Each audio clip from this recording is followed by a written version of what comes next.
All right, Peter and the Starcatchers, Chapter 11, The Messengers.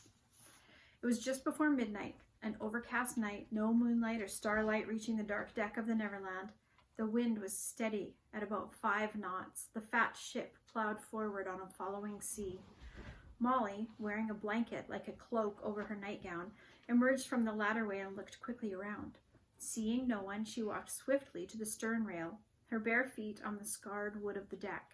She'd not dared to put on shoes when she'd left the cabin, for fear she'd wake the snoring Mrs. Bumbrake.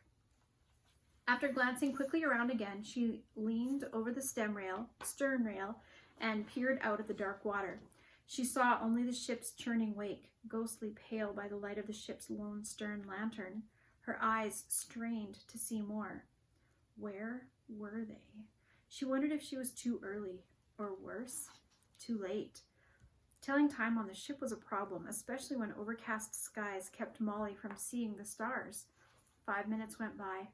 To Molly, it felt like an hour. Where were they?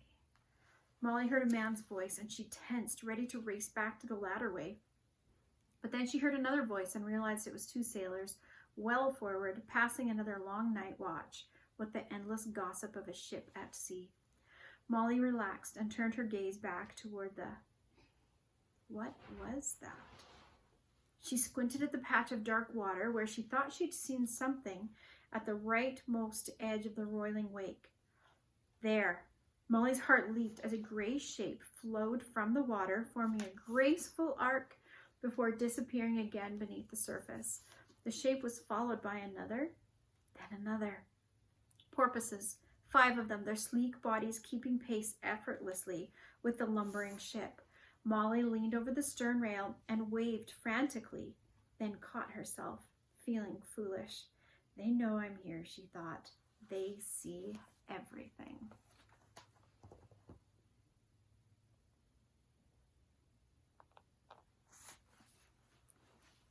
As if reading her mind, a large porpoise rose straight up, using its powerful tail to lift its head well clear of the water, dancing on the churning water.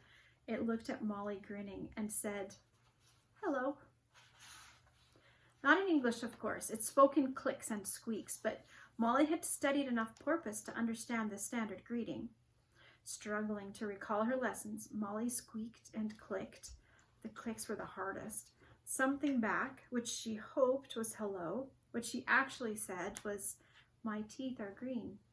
But the porpoise was too polite to point that out. Now the other 4 porpoises came and rose from the water, and observing the protocol, also each said hello. Molly told them all that her teeth were green. With the pleasantries out of the way, the lead porpoise, whose name was Am, made a longer series of clicks and squeaks.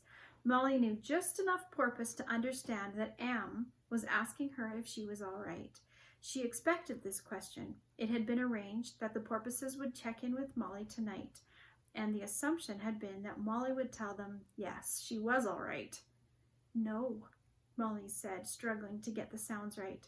"Trouble." This set off a chorus of chittering and chirping among the porpoises, all still standing on their tails. Molly understood none of it, but they were clearly concerned. Am turned to her again. "Tell me," he said. Molly had been thinking all day about how, with her very limited porpoise vocabulary, she could say what she had to say. Leaning forward, speaking as clearly as she could, but not too slowly, as porpoises cannot understand slow talking, she said, "Message, father." "Say," said Am. Molly's heart leaped. She was getting through, but now came the hard part. "Bad men hunt ship," she said. "Again," said Am. Molly took a deep breath, then, "Bad men hunt ship."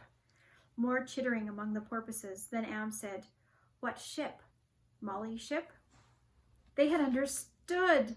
"No," said Molly. "Father's ship." Am paused, then repeated, "Father's ship." "Yes," said Molly, thrilled they were communicating. Urgent chittering, then Am spoke again. "We go. Goodbye." "No!" shouted Molly, so upset that she had said it in English, but Am understood, and he looked at her expectantly. The other 4 porpoises resurfaced, one by one. More, said Molly. Say, said Am. Molly struggled to form the sounds. Box on Molly's ship. What on Molly's ship? Asked Am. Box, said Molly. Box. Box. What? It was no use. The sound she was making for box clearly made no sense to Am. Molly stamped her foot in frustration, trying desperately to think of another way to say it. Maybe she could...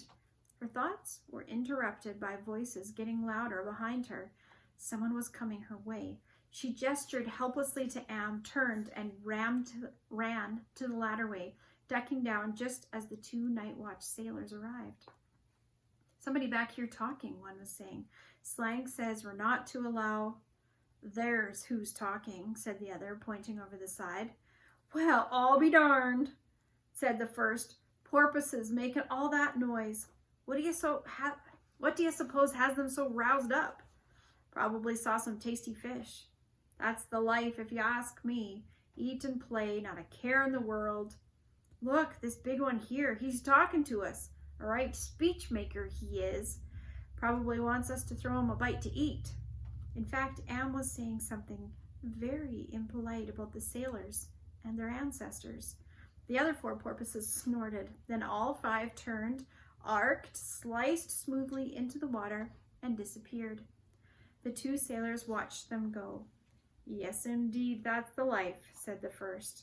Not a care in the world.